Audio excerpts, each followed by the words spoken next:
Uniting and dividing America. The first essential question is, how did politics change and mass politics begin during the age of Jackson? During Andrew Jackson's presidency, he changed the United States political system drastically. He turned the political system from a thing for wealthy men to commoners. By doing so, he created the spoil system, where he hired common folk supporters as his cabinet and fired his opposers, who were mostly wealthy. A mob of well-wishers gathered during his inauguration, and the mob was mostly common folk. He was a strong advocate of the common man. He also increased white suffrage. As a common folk advocate, he made it so all white males could vote. During the beginning of his presidency, political parties had disbanded, but later on the Democratic Party arose. The second essential question is, what impact did new technologies have on agriculture, manufacturing, and transportation during the early antebellum era? Technological advances during the antebellum era were fueled by industrialization, which was introduced to the United States by Britain during the War of 1812. Samuel Slater and Eli Whitney were the first of two inventors of useful and highly productive technological machinery. The cotton gin and the spinning cotton thread machine, which they invented, created a booming agricultural and economic system, especially in the South. The South became the center of cotton trade. Eli Whitney then invented the interchangeable part musket, which created a principle of interchangeable parts, which also enhanced mass production. The third essential question is, how did cotton's rise parallel the Southern reliance on slavery? Cotton and slavery paralleled because as the demand rose for cotton, the demand for slavery also rose. The South had become the king of cotton, and they were the center of the cotton trade in the whole of the world. Cotton also became the sole economic source of the South. Slaves were needed to pick the cottons that would be processed by the cotton gin. The amount of slavery increased to keep up with the pace of the cotton gin, and the increase was very great in the South. The fourth essential question is, in what ways did the Second Great Awakening lead to an era of reform in the antebellum era?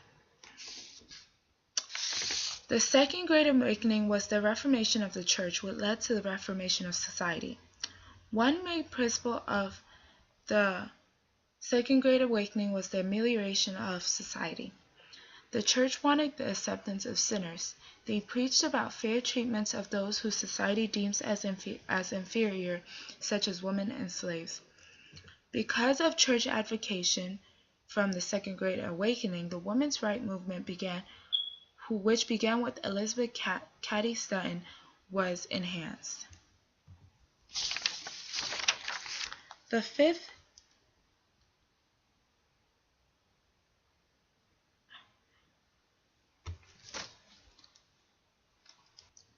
fifth essential question is, what territories did America acquire during the Middle Antebellum era, and what impact did those new territories cause?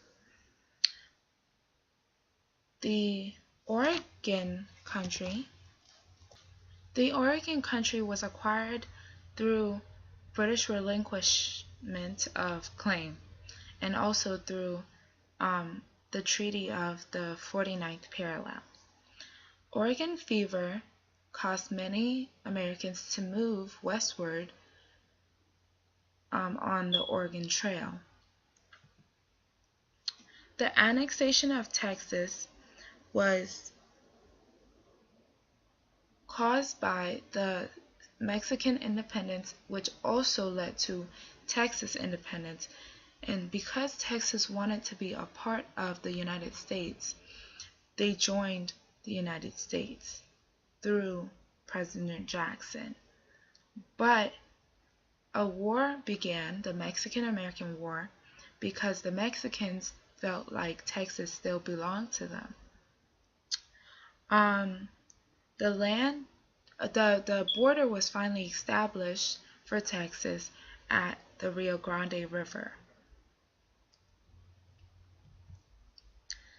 California was acquired through President Polk, James K. Polk. He was a strong believer in manifest destiny and felt like acquiring California, with it being the most westward part of the North American continent, would be a major achievement. Because California was already populated by Mexicans, President Polk had to go through the Mexican government before acquiring California. But through a rushed miraculous treaty, the Treaty of Guadalupe Hidalgo, the territory of California was won at a cheaper price than it was originally to be bought. All the territories acquired impacted the United States by enhancing the nationalism and patriotism that Manifest Destiny encouraged. A negative effect of the treaty, the acquiring of the territories, was the lasting effect of civil war. The sixth essential question is, how did two slavery compromises in 1850 and 1854 stall but not prevent civil war? The Compromise of 1850 prohibited slavery in lands of the Louisiana Purchase. It was made that way because the land of the Louisiana Purchase was northern land, and the Northerners did not want slavery in their territory. Thus, the Compromise of 1850 was there. But later on, when Kansas was acquired as a territory, they wanted to be admitted as a slave state, and that created problems. So then the Kansas-Nebraska Act was in 1854 adopted, and it nullified the Compromise of 1850. Kansas became a slave state through popular sovereignty, which means that the state decides if it wants to be a slave state or a free state. The next essential question is, at what point did civil war between the North and the South over slavery become inevitable? The conflict over Kansas becoming a slave state or not was the turning point of the Civil War, or the beginning of the Civil War, sorry. By then, Congress was very vocal about slavery disputes. The decision of Kansas being a slave state turned into a bloody debate rather quickly. Kansas chose to be a slave state by popular sovereignty, but the beatdown of Charles Sumner was an example of that, the effect of that, in that people were very strong in advocating slavery or not.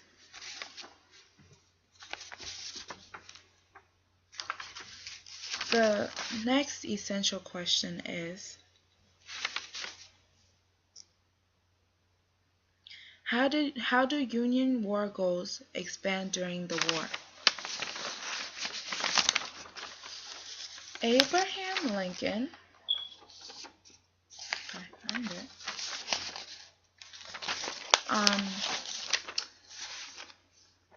Abraham Lincoln declared that the Civil War was not one to abolish slavery, but one to preserve the Union.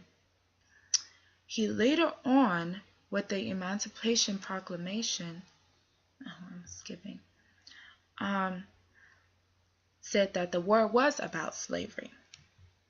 Border states were states that were undecided or neutral towards slavery or non-slavery, so they were neither Confederate or Union. The Emancipation Proclamation then freed slaves, but it only freed slaves in the rebelling states, the Confederate states, but not in the border states, the neutral states. The last essential question is, what impact did Union victory have on African Americans, and how were formerly rebelling states treated after the Confederacy's defeat? The 13th Amendment was established to abolish slavery. The 13th Amendment said that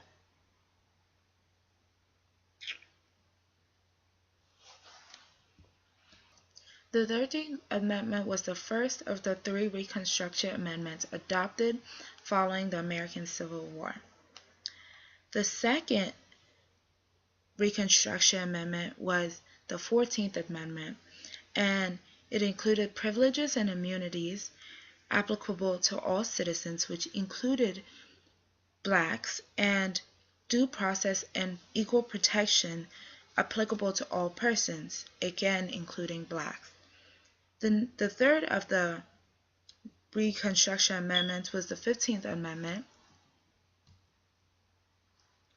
which prohibited the discrimination in voting rights of citizens on the basis of race, color, or previous condition of servitude. The amendment did not include a specific prohibition on discrimination on basis of sex, though.